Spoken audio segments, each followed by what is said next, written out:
Hello. Hello. Welcome to Honeydew Me Podcast. I'm Cass. And I'm Emma. And this is our podcast where we talk about friendships, relationships, in and outside of the bedroom, things that could happen in between your legs, all the things. All the things. And we tend to get a very important question quite often from all of you, and that's how to ask for what you want. And while we have covered that in about 1,000 of our episodes, in many little ways about very specific sex acts, we thought it would be good to take all of the expert tips that we have gotten over 4 whole years and pack them into one panty punching episode. Panty punching episode. I couldn't agree more. I think this will be a great tool for people and tool for myself still, because it's not like I'm having sex all the time, I'm just an ultimate sex haver. Some, for sure, some. Just not a lot. Mm-hmm. And so this will be a good reminder when I want to listen to my own voice and tell myself in a little pep talk, how to ask for what I want when I do start having sex with strangers. Yeah. These are not Emma and Cass tips. These are Emma and Cass regurgitating the very best tips out there. So You're welcome. It's sex vomit for you. It's sex vomit. Talk about, that should be our band name. Wait, that would be a really good band name. Okay, TM. So back off TM of that, and sex vomit is ours unless it's somebody else's. I think we're safe. Fair enough. So why do you feel like this topic was important for you? For some reason, it's significantly easier to ask for what I want when it's for somebody else. But I want to be good at asking for what I want for me too. And so that's why I wanted to revisit all of these tips, because as much as they apply to sex having, they apply to life living as well. That was beautiful.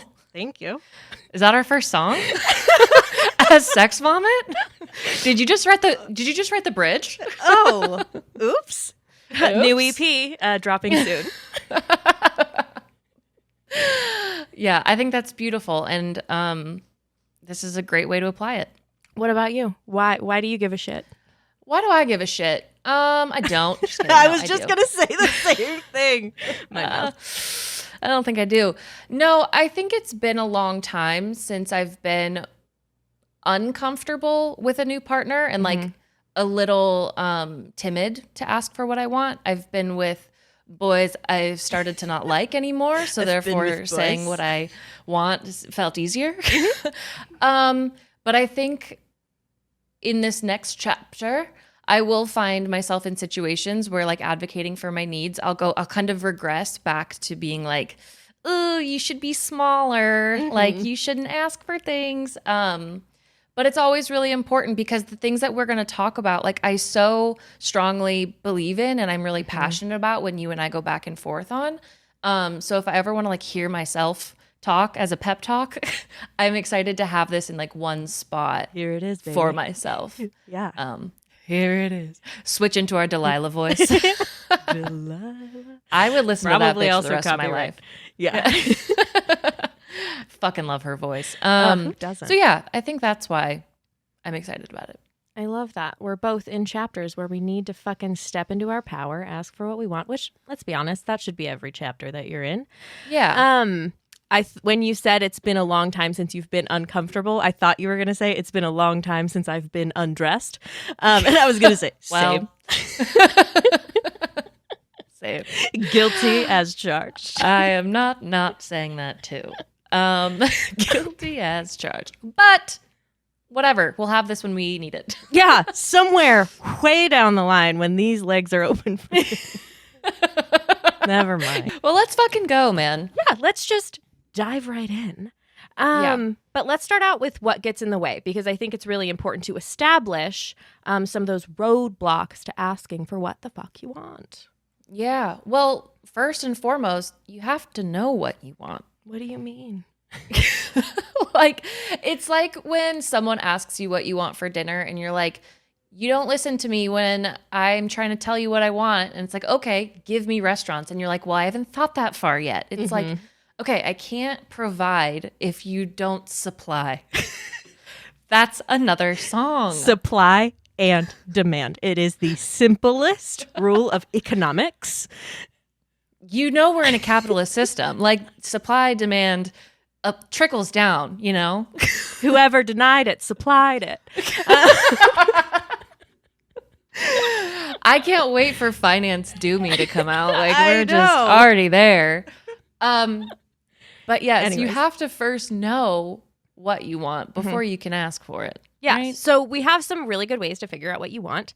Number one, listen to Honeydew Me. Do your research. There's a ton of great sex education materials out there. You could take any single one of our sex educator guests, you know, the hundreds of them that have been on, and go to their website. They probably have a course. They probably have a free course that they will offer you. Honeydew Me is obviously a free resource. And yeah, what else can they do? Yeah. I have loved want, will, won't lists because, and let me tell you why. I fuck with a want, will, won't list. I fuck with it. And let me tell you why. Because you don't know what you don't know. So, and that applies to sex and that applies to, like, you're not going to just say sexy words to yourself. And I mean, maybe you do. And hope one tickles your fancy and be like, oh, maybe I should look into that. If you don't know what is out there, look at a list that's already been compiled and see if anything gives you those fanny flutters, you know? Like anything that could potentially be interesting. You don't even have to be completely turned on by the idea, but your little antennas could go up and you could be like, okay, maybe that's just something I read about. Maybe that's just something I listen to an episode about. Let's just start there with curiosity because that's like another huge hurdle is just being curious about things you haven't heard of before. Curiosity killed the kitty, and I mean your vagina, and I mean that in a good way. And that is another song. We are going to have an entire album by the end of this. Curiosity killed the kitty. But like, you're right. You're not just going to pull the idea of handcuffs out of your ass, probably, if you're a little sexually stunted, which I feel like a lot of us are because we grew up in a society that wants us to be sexually uncomfortable. So it's hard to know what you want if you aren't constantly consuming content and not just like porn content, which I guess that's a way to learn if you're watching the right type of porn, right? Ethical, like realistic porn. POV porn. As long as you're watching POV porn, you're going to learn exactly what you want. But also like Bluetooth activated toys. Like I didn't know that was a thing until a couple years ago. And I think that's maybe it's more fun in a fantasy, but maybe that's like now a fantasy I can use by myself or with a partner. Or I could actually buy one and use it in practice, maybe by myself or with a partner. But it's just like there's such a vast sea of things you could explore. So want, will, won't lists. And I'm sorry, I didn't even explain those. Want, will, won't lists is a list of sexual activities, sexual interests. And at the top, it's like, I want to do this. I won't do this. I will do this. Want, will, want. Okay, switch those. I want, I will, I won't. And it's checklists. So it's things like handcuffs, like, oh, I want to do that. Anal play, oh, I won't do that. And then like French kissing until my lips fall off, like, I will do that. So it just kind of narrows down things that you could be interested in into different categories. And then you could also do that with a partner separately. And then you guys switch and you kind of see like what your guys' interests could be. It's a really easy way to say, I'm interested in this. And if you're a little nervous to say that you're interested in it, you could also check it as a will. You know what I mean? Like take some of the pressure off. You don't have to be like, I don't know, confident? Is that the right word? You don't have to be super confident in what you're interested in. That's the point. You don't know. You're interested in trying it out. So audio erotica is another really great way to learn about things that you're interested in. There are things I never thought I'd be interested in that have since become fantasies, specifically due to Dipsy, who we love, who has been a partner of Honeydew Me before. So highly recommend them. Anything else? No, I mean, I feel like those are some really great, easy kind of private ways you can explore things you don't know, because you don't have to just try shit. You don't have to just walk into a sex store and buy a toy and be like, maybe I'm into this, and then you've financially invested into something you might not even like, or it doesn't agree with your financially ruined body. yourself. You've gone into financial ruin. You've entered a pyramid scheme, and now you're in a cult. What do I do? What do I do? Yeah. So don't do that. Start with the free things because there's so many. And then to go back to your point about like listening to a podcast episode, it's amazing because all of the ones or most of the ones in like the sexual category, if you read the show notes, there's usually links to like a ton of free shit or discounted things significantly for listeners or like scrub to the end. Guests will tell you like where to find things. Tons of free, more private resources to start like investigating. Exactly. I think another really big roadblock is feeling insecure about what you want. So when you learn what it is you want and then you're like, ooh, I should be ashamed of that. I'm a dirty girl. But something that we have said for a very long time is that you're not special and neither are your wants. And we mean that in the most like loving, caring, you are like a special superstar. We truly believe that. And all of these feelings, the shame, whatever it is, it's not special. So many people feel that way. And if we could all just talk about it, which is the point of this podcast, maybe we would learn we're not alone and not have to feel so guilty about the things that we want. Unless what you want is fucking gross. And that's subjective. Unless it's legally a problem. Yeah. Unless it is just like wrong. But you let's know assume what that line is. So yeah. Everyone listening in our honeys are all, ethical babies. Yeah. So, but like I'll be vulnerable for a moment and be like, when I learned that I was interested in Mommy stop listening. And I'm going to start again. So scrub through. Anyway, when I learned that I was kind of interested in being spit on, I was shooketh and I felt dirty and I felt gross and like, I don't know. It was insecure because I'm like, oh my God, why and in what world would this come up? Like, should I investigate this? Should I like hire a therapist? Should I talk to a therapist? But it's like, what we've learned too is sometimes what you find is it's just hot. It's just hot for some reason in the back of your mind. And it's not something you need to look into. You don't need to feel like you have trauma that it rooted from and that you should be ashamed. Like going back to the shame, like you should be ashamed of it. Like sometimes you just find something fucking hot and you don't have to explain it at all to anyone. Yeah. End of story. Thank you for sharing that. As long as they're consenting. Exactly. You don't have to explain if nobody's yourself. getting hurt, it's two consenting adults or multiple consenting adults. Yeah. You're fine, babe. You're fine. And I will say, every time I've asked for it, I've gotten it. So it's not that fucking weird. And let me tell you something. Every single time I have asked in the street if someone will spit on me. Spit in my mouth. They have obliged. They have obliged. They have obliged. So spit in my mouth will be track 4. Obviously. But it's, anyway, shame. Big one. Anyways, shame. You're shame. not special and shame. You're not special. What was I feel like I was going to say something else about that. Maybe just like that, a quick Google search will also show you that you're not alone. I promise. Yeah. You're just not. Reddit will prove that to you. But I don't think that's necessarily a place to learn. And I hope we prove that to you with all of the guests and our own stories because, I don't know, but this is not coming from a place of like, I feel shameless as well. I still think about like episodes we've done and things we've talked about when I've said like, oh, I like this or this interests me. And I've shared it publicly. I'm like, oh my God. I get like nervous and red and I'm like, I can't believe I shared that. But then I'm like, oh, that's actually the point. Like the point is it's okay. The point is you don't have to be ashamed. And there's just all of these societal rules that tell you should be because sex should be this like secret under the covers, heteronormative, stupid thing. It's not.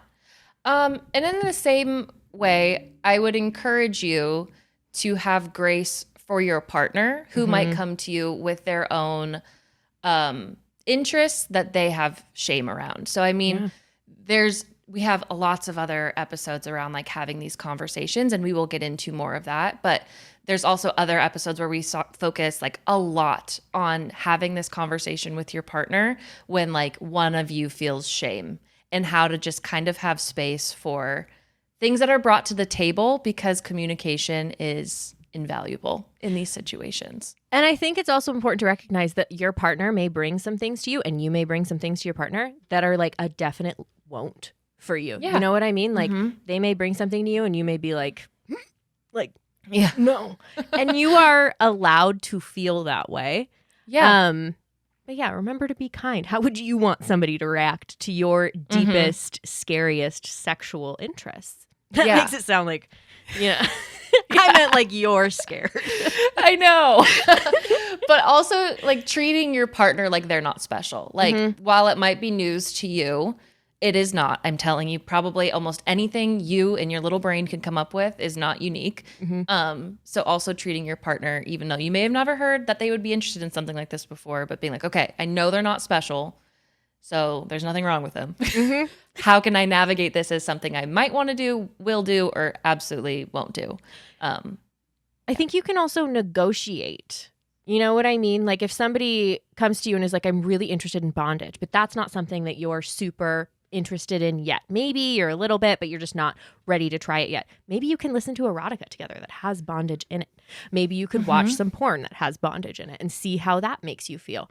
You could also try, like, this is very specific to the bondage, but something that Midori told us was like, try just using your hands instead of actually using, rope or handcuffs or anything like that. So try and negotiate and see what would actually be fun for both of you, because both of you should be enjoying it the entire time.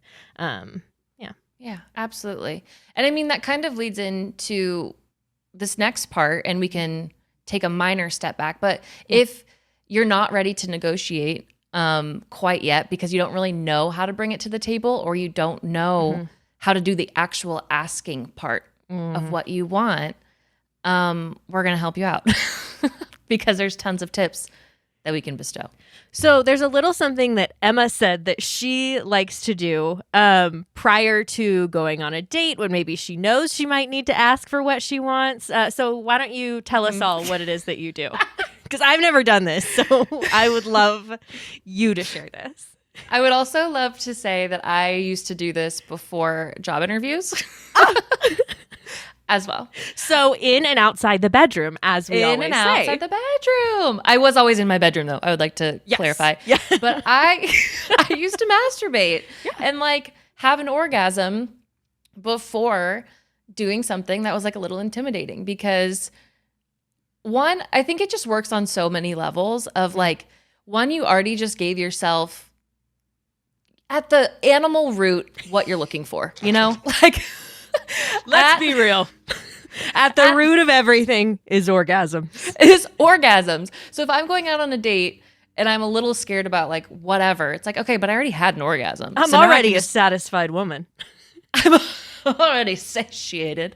So I can just go out, walk my cute ass out, and maybe get a drink or whatever from this person. So doing it that way. Also, I've heard like chemically it just releases the right things. We're not things. Neurologists. Chill out. Chill out. I didn't do much school. I didn't invent the brain. Someone else did. Okay. So go ask them. But I know that it releases something that just like gives you kind of like this air of confidence, of relaxation, of like just good. You're fucking good. It's like a power pose, but it's a power pussy. Yes. A power pussy punch. A power pussy punch. Yeah. So yeah, I used to just like give myself an orgasm because it's like, look at that. Look what I already did. Look at her go. Look at her go, boys. Yeah. Go, boys. But it made me feel confident. Like it really did. And so bottom line is, I think doing something that makes you feel confident is a huge benefit before doing something scary, like asking for what you want. Agreed. And if you are having trouble finding the confidence, like we were alluding to before, find ways to take the pressure off. Emma found a physical way to take the pressure off. I did. It's like loosening up a little cap, on a soda pop bottle. On a shaken soda pop bottle. Just a little. sound of my orgasm. Like a whisper. Anyway, okay, keep going. Anyways, finding ways to take the pressure off. So one of our favorite ways to do that is by blaming us. We can't really blame ourselves, but you can blame us. So find an episode of Honeydew Me that talks about the thing that you're interested in and send it to your partner and say, hey, what do you think about this? You don't even have to say, I want to do this. I'm interested in this. Give them the opportunity to shoot it down and be like, ew, gross. And you can be like, yeah. Yes. My thoughts exactly. But don't do that because all of our episodes are fantastic. Yeah, they are. Because you can even veil it as like this because it's always going to be funny if you're listening to us. Be like, this episode was hilarious. You should listen to it, specifically minute 30. Let me know how you feel. But it's like you could also veil it as like being interested in another part of the episode, but they had to get through the part that you're interested in. Yeah, say listen to the whole thing because I don't remember where it was. Ooh, good. Good. Yeah. I love blaming it on other people. Ugh. It's not your idea. It's not your fault. You have no responsibility whatsoever. You can kind of get where I'm at in my life right now by how vehemently I believe this. Are you getting a vibe from me? Are you getting a vibe? Yeah. Nothing's my fault. Or whispering little keywords into their phone and then ads pop up. If you want to get real manipulative, it's not even that bad. That's like very harmless. That's just yell it from the next room when they're out. You know what I mean? Like, nothing is your fault. Nothing is your fault. I think another way to take the pressure off is to say it over text. It gives you time to think about what you want, to say it in the way that you want, and it gives your partner time to respond and then you time to process their response as well. It's just a lot of time. You know what I mean? A lot of time. I am also someone that is so much better at writing out how I feel than talking. If it's not with someone I'm completely comfortable with, like Cass, you are one. And like I have maybe one other friend where I feel like in most situations I can be coherent and talk through my feelings because I know you like will respect them and have space for them. But if you are unsure or if you're just someone who gets nervous, like I was talking in a work meeting today and by the end of my half a sentence, I was out of breath because I was like nervous and talking feeling. Is hard. It's like it takes the breath out of you if you're like a little bit self-conscious. So I totally get it. And it's just, I write better than I talk sometimes. And so that also helps. Like a notes app, just dump it and then rearrange. Yeah. And that also helps a ton. Yeah. Do that with text to anybody for anything. That's what we always do. Yeah. It just helps kind of edit, you know? Yeah. Get a rough draft, emphasis on the rough, and then you parse through that. Because then you could say all the things you really mean in the rough draft, and then you can find a way to say them either softer, nicer, or more vanilla. Yeah. After you edit. If I want you to rail me from behind with this toy comes out a little scratchy, a little rough. You can, a little rough. You could be like, I'm interested in trying other positions. Maybe one from behind. And then it's an aha moment. You know? Yeah. I like that. And that's why we always ask for what we want in a poem. You know what I mean? It's just right. If it's not in a haiku, it's probably not for me. I just gotta be honest. Yeah. Okay. What's some other ways we can ask for what we want if we don't want to blame it on someone else and we don't want to type it out in a text? What are some other ways that we do it? You can fake your confidence. Rihanna does it. Not all the time, but I know she has. But I know she has once or twice, for sure. I think the important thing to remember, if you're just going to like go in guns a-blazing, is that not getting what you want and having terrible, shitty sex is worse than whatever you're feeling in this moment. Do you want to feel shitty or like a little nervous now and scared to say what you want? Or do you want to feel disappointed and like you didn't advocate for yourself? I was going to say half an hour from now, but let's be real. 12 minutes from now. 12 minutes from now. A couple pumps from now, you know? You know what I mean? Like 7 minutes from now. Yeah.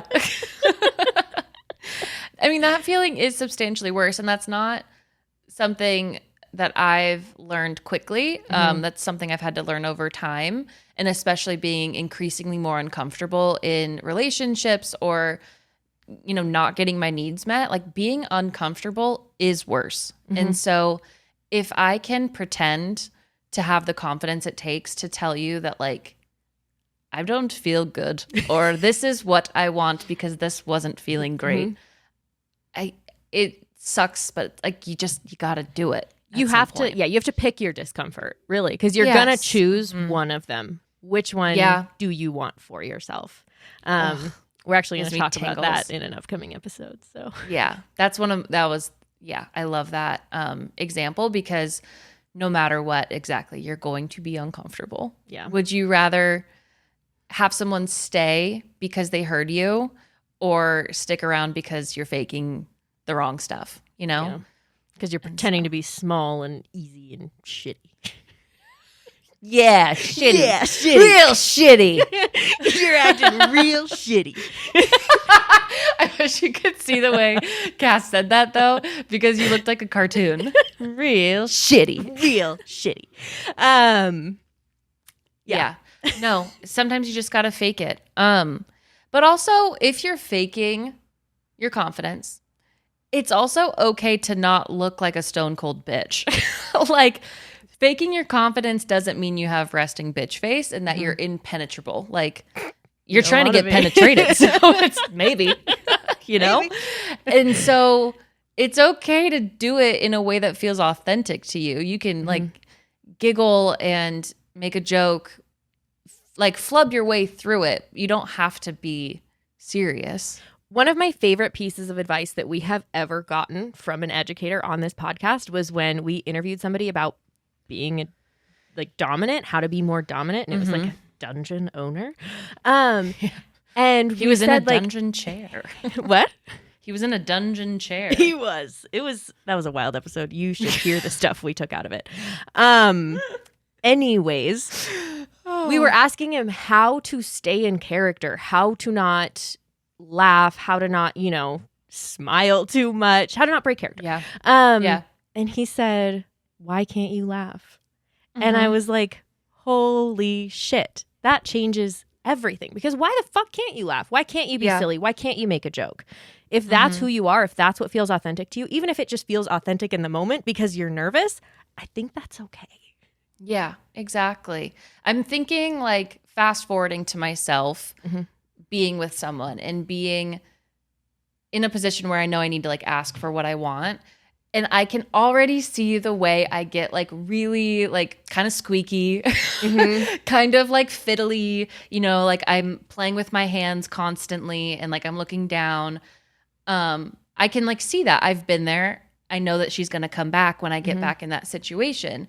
I'm just hopeful that I can like make it through asking for what I want. But I know I'm not going to come off like cool, calm, confident posture and like, obviously I'm asking for what I want. No, I'm going to be a mess. I'm going to be sweating. My armpits will be dripping. I'll be out of breath by the end of it. I know that. My voice will crack. You know what I mean? Yeah. Like it'll just like hit the wrong note that it literally never does because I'm not a prepubescent boy. But like it's gonna do it. It's gonna do it. But also here's the thing, is that it's not gonna do that forever. If you do it and you do it again and then again, it's no longer the first, second, third time you've asked for what you wanted and fumbled through it. Like it's now the 7th and you have maybe a framework of what you work down when it comes to asking for what you want. And you kind of have like a way you like to introduce things, a way you know how to phrase what you want without feeling like too vulnerable, and a way to kind of conclude it. And it just, I have a feeling, because it's not in practice for me right now, but I have a feeling it'll get easier. I think, and I've talked about this a lot before, but I think that there is an expectation that we will all be like excellent sex havers. You know what I mean? It's like we're all expected to be fucking awesome in bed, but none of us are taught how to be fucking awesome in bed. You know what I mean? And that means like none of us are taught how to figure out what's pleasurable to us. None of us are taught like how to ask for what we want, how to feel confident in it, how to know, how to like, I don't know, navigate in the moment situations. So it's like, it's okay to fuck up. It's okay that it's going to sound messy. It's okay that your voice is going to crack or squeak or you're going to be out of breath. It's okay that you maybe say it wrong the first time and then you're like, well, that's not actually what I meant. Yeah. Yeah. You can mess up because it's supposed to be messy. And that's part of the fun. And like, I also think about, you know, if somebody were saying that same thing to me and they were nervous and I could tell they were nervous, how fucking endearing is that, for one? And two, they must think I'm amazing if they're nervous to ask me for something. Like, how awesome do they think I am that they have to be nervous to ask me to do something? Like, dude, I'll do it for $2. Just kidding. I'll do it for $2. I'm instantly flattered that you're insecure. You have no idea. It is flattering when somebody's nervous around you. Absolutely. And so, I don't know, think of it that way. Like, they should be flattered that your voice is shaking. Yes. Another, conversational tip. I have two in this. I thought of one, and it's like conversational, like how you're physically positioned. We've also been told a ton that if you're going to have these conversations, to be like kind of shoulder to shoulder, side by side, either on a walk or like sitting down at a table on the same side. In a truck. Yeah, like while you're driving. I picture it in like Bella's truck. Every time somebody tells us that, I'm like, okay, so I'm in Bella Swan's truck. So Jacob's driving and I'm here. And I'm here and I'm asking for something dirty. I'm asking for something dirty. Charlie Swan is driving and I'm here. Let Daddy's me show in the my front age seat. for a second. Yeah. Let me show my cards. I find Charlie Swan the hottest. Yeah, so physically, your positioning could help, being shoulder to shoulder. And then another thing I thought of was I was with a friend this weekend and she was talking about a conversation she was having with her partner and how it was like a little uncomfortable because she had to be vulnerable. And there was a point that came up in this conversation where she knew she felt something like it wasn't the same feeling she had 6 seconds ago. And she's like, okay, I'm going to pause really quick because something came up for me in this conversation and like I just don't know what that feeling is yet. So like can we have like a 5-minute break and then come back to this? And then they just like continued watching TV, continue eating dinner. And she's like, okay, I figured it out now. And like I would love to keep going. And so also in these conversations, if you need to take a break, if you need to pause. Take a break. So, because maybe a response you got wasn't what you were expecting, or it was better, and now you're too excited that you can't talk. You got a panty punch happening. You got a panty punch happening. Breaks throughout this conversation are so valid and healthy that if you feel comfortable asking for one, a quick pivot, do it. Every therapist I've ever talked to about like fighting has said, pause. Like, pause. And hopefully the situation you're in isn't a fight, but it's just so applicable when there's heightened feelings. And there's going to be heightened feelings in any vulnerable situation. Yeah. And I don't give myself enough pauses. I think you and I had a conversation and it wasn't at all anything. It was about something that's coming out in the future and I'm really excited about. But I was confused about how many options we had on the table for ourselves. And so I didn't have an answer for you while we ended the conversation, but then I was able to come back around like literally 5 minutes later and be like, okay, like I just needed to take a step away from everything we had on the table. Let's do this and that because that feels good. And it's just like, those are so okay. Yeah. Pauses just should be more normal in conversations where you feel a little heightened. I completely agree. And that was a wonderful example of it. And I was very proud of you. Oh, thank you. On that so note, proud. I gotta go. On that note, I'm taking a pause. I'm taking a pause.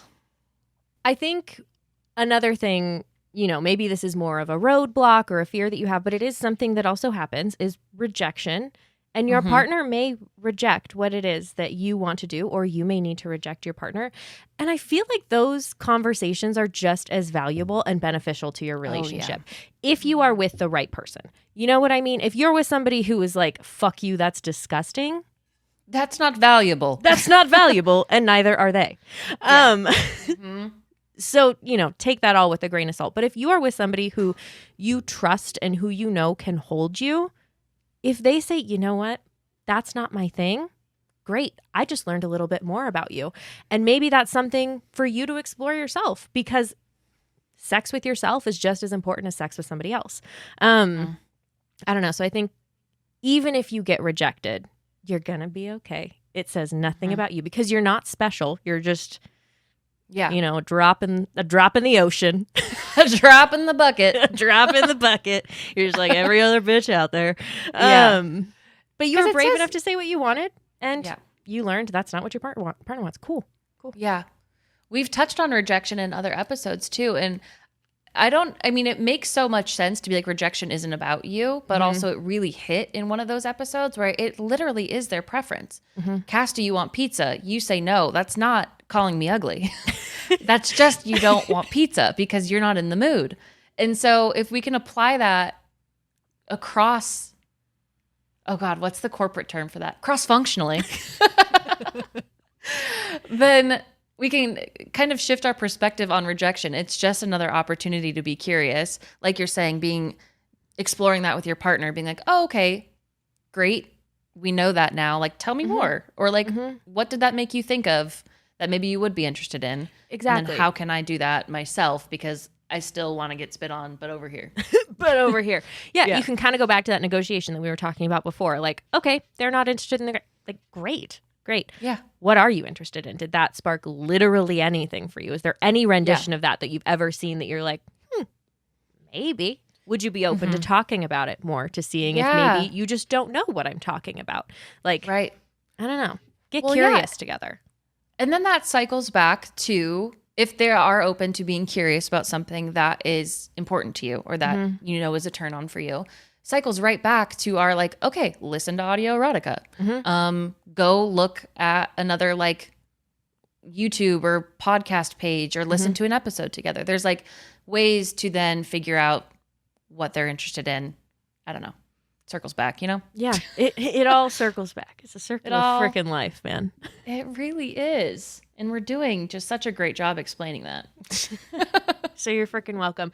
Why don't we dip our toes into asking during sex? Because that can be like a little more high stakes. All of this is vulnerable too. Like, totally. I want to point out that like, I love your pizza example. And obviously if you're asking about your vagina, it's a little more vulnerable. A little different. Just a little different. Doesn't have to be. Maybe it's not for you. And if it's not for you, fucking go off. Tell me your secret. Tell me your secrets. You should be recording this episode. But it is high stakes. And I think acknowledging that is fine. But if you want to make it even higher stakes, ask during sex. So here are our tips for that. I love it. It's like, what's your like spicy level? This is spicy. Yeah, this is spicy. You want to start us off? Sure. We mentioned it earlier when it comes to bringing something up to your partner. But when you're in the bedroom, you could be like, hey, can we try that thing we talked about? Can we try that thing we heard? Can we try that thing we listened to on a podcast? Like, I can't get it out of my brain, and I would love to see us try it, even just on a micro level. Like, can we try that thing we heard? Yeah. That could be really fun. Again, it's not you asking, not your fault if it goes wrong. No. Sorry. It was our idea. It was these bitches over here. Cass and Em are in the bedroom. Yeah. And we're shouting plays, and some of we're them the quarterbacks. Bad. Some of them are bad. We're not great coaches. We're not great quarterbacks, but we're doing our best. We're doing our best, and we're getting paid. Yeah, we're throwing volleys. I don't know. We're not using terms that make sense anymore. But yes, always blame somebody else.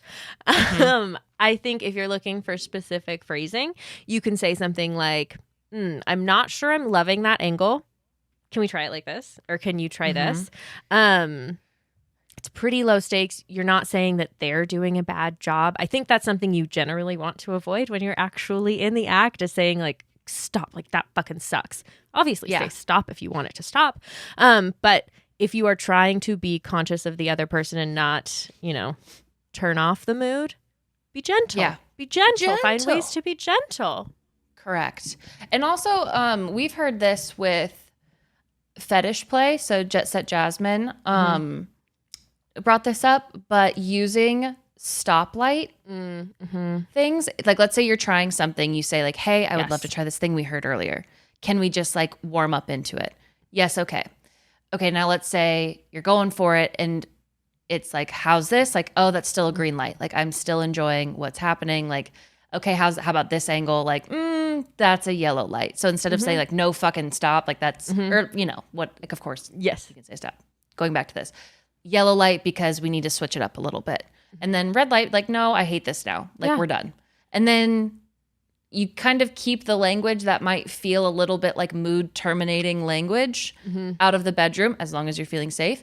And you can keep going. You could, okay, never mind. Red light. Let's go back to what we were doing. Yeah. And it's like nobody did anything wrong. It just wasn't for you. And that's totally fine. You can also ask for something and then not like it once you try it. Oh my God. So fair. So fair. I do that in every aspect of my life. I ask for something I want and then I realize I don't want it. I don't want it anymore. So go off, say you don't like it, and keep moving on. Try something else. Right. Like, this isn't great. Maybe this would be better. I will say that if you are looking to keep the play going, having a idea of where you would like it to go is helpful for both partners. Agreed. So instead of saying like, this isn't working, and then your partner being like, okay, like, how should we switch it up? It would be helpful to have an example of how, or a next step of like, okay, let's try over here. Because when you don't know what you want and you're expecting your partner to mind read why it's not working for you, that's not going to be helpful. Yeah, no one wins. We've learned that mind reading is not what should happen. So dumb. It's the thing that angers me the most. But yeah, that's about like building up your toolkit too. You know what I mean? You need to have examples at the ready of what you might be interested in. So that's about still doing research, listening to episodes, like reading about different things, listening to audio erotica, and just having a full repertoire of what might tickle your taint. Yeah. I think right up there. Another thing is like if you are liking what they're doing, but it's just, you want something a little bit more, that's good, but this is great, is like, it's just another phrasing that you can implement. Yeah, there's a lot of ways to say it. If you want to be gentle, if you don't want to turn off the mood, you can do that. You don't have to suffer. Please don't suffer. Please don't. Please, dear fucking God, don't suffer. But I think that that, at least for me, that's the extent of my knowledge of asking during sex. Yeah. I don't think you're really... Something we have heard often is that you aren't really supposed to talk about sex while you're having sex. Like, you can say what you want. You know what I mean? Like, you can say the sex things to make the sex happen. But if you're critiquing, if you're saying, I liked this, but I didn't like this, that's best after sex outside of the bedroom, because that's a vulnerable time. You know what I mean? If you are giving somebody feedback, you're putting them in a vulnerable position. So acknowledge that. Make sure you do it in the least vulnerable place, which is maybe, again, side by side in Bella Swan's truck. In Bella Swan's truck. Yes. I think let's set up like the perfect scenario for like a recap. Okay. After sex. In my head, I think it's best to wait like even maybe an hour, a couple hours, wait for like your coffee run after sex in my head. And then I feel like that gives both of you time to like settle into what just happened, and then also know how to like phrase what it is that happened that was good or bad. But it just kind of gives you a minute. Your world won't end if you don't bring it up the second you finish sex. And that's coming from two people who love to bring things up immediately. That is coming. That is like speaking to myself, because I used to think if I don't say this now, my world will come crashing down. It won't. It won't. And I promise you the conversation will go better. If you give yourself distance, give both you and your partner distance from what just happened, I think it becomes a little less personal. It becomes a little less like this is an attack on you. If you are naked, balls out, like, and I'm like, I didn't like that. You don't like my balls? You don't like my balls? Ouch. Yeah. Ouch, that hurt my balls. Track 5. Track 5. That's a real punch to the panties in like a bad way. Yeah. So don't do that. Don't do that. If you're looking to give constructive feedback, a tool we have used and have loved, I call it a shit sandwich. Cass adorably calls it 2 stars and a wish. So pick your poison, whichever one you like. But the structure of this can either be compliment, feedback, compliment, or 2 stars about what just happened, and then a wish for something you hope for next time in the bedroom. And I think that's an excellent way to structure feedback, because everyone wants to start and end with how good they did. Yeah. You know, tell me I'm pretty and that you wish my foot would have moved differently, and then but you can't believe how good I look. But you can't believe that you get to be with me. That you get to be with me. Yeah. I think there's just such a kind way to go about it. And I think putting yourself in that person's shoes of like, how would I want somebody to speak to me if they did like having sex with me, but there were just some things because they want to have sex with me again. And they just want to make sure that it's the most pleasurable experience that it can possibly be. So again, a compliment because they want to have sex with you again. But yeah, I think you can also focus on the good if you aren't wanting to give any sort of like criticism. And I feel like criticism isn't even the right word because it's really not, you're not criticizing somebody, feedback. But focus really heavily on the good. I loved when you did this. And I also loved when you did this. You don't have to give a wish if you don't even have something specific. Which is probably better. Which is, Hold your tongue a little bit on that one. Hold your tongue a little bit. Unless there was something that you really need to change, go ahead and just focus on the good. And then if next time it happens again, maybe that's the time to say, I wish that next time we could do this. Or I think it would feel even better if we did it this way or slowed down or sped up or you just listen to what the fuck I say. Yeah, exactly. And if you want to crank this spice-dometer up to like 7, ask your partner for their 2 stars and a wish. You know, I think feedback to do it well has to go both ways, obviously. And so feeling comfortable enough, and maybe this is like the 17th time, because it is on them to bring to you feedback. It is not your responsibility to solicit feedback so that you do better. But if you want to work on your spice skills a little bit, asking for their 2 stars and a wish as well. That is boss bitch move. Anybody that asks for feedback has a puss of steel. And a puss of steel. That's incredible. That's such a confident, cool, like, I care about you and myself move. Like, that's a cool girl move. That's cool. That's bitch fucking move. Cool girl energy. Yeah. Absolutely. But yeah, I mean, keeping it out of the bedroom, I think, is just my biggest takeaway at the end of all this. Not everything out of the bedroom, just this last feedback Everything part. needs to be out of the bedroom unless you're sleeping or watching TV late at night. It's out of the bedroom. Out of the bedroom. But yeah, do you have anything else you want to wrap up on? I don't think so. I think my biggest takeaway is just remembering you're not special. That's, I think, just something we learn over and over again. You're not special. You are. We love you. You're so special. But you're not. And anything that you want is not, you're not some weirdo that is just like privately thinking your own dirty thoughts. The person next to you on the bus is also thinking the same dirty thoughts. I promise you. I promise you. They are also listening to Dipsy. Yeah. We're all a little pervy. We're all interested in sex unless we're not. And it's all okay. And you're going to be okay asking for what you want. Track 7. And with that, you can head on over to Apple Podcasts to rate, review, and subscribe to Honeydew Meat. You can leave us a written review. You can rate us on Spotify, watch on YouTube. If you ever have an episode suggestion, if you want to hear us cover another topic like this, let us know. You can go to the link in our Instagram or our TikTok at Honeydew Meat Podcast and submit it there. We get your submissions and we really appreciate them. And if you have a question that you want, like, us to talk about a specific situation with either a guest or just ourselves, you can submit that honeydewmeatpodcast@gmail.com. And we love you so much. We appreciate you listening, and we hope you just get the fuck out there and ask for whatever it is you want in life. Panty punch. Panty punch. Sex vomit. Sex vomit. Yeah. All right. See you next week. Bye. Bye.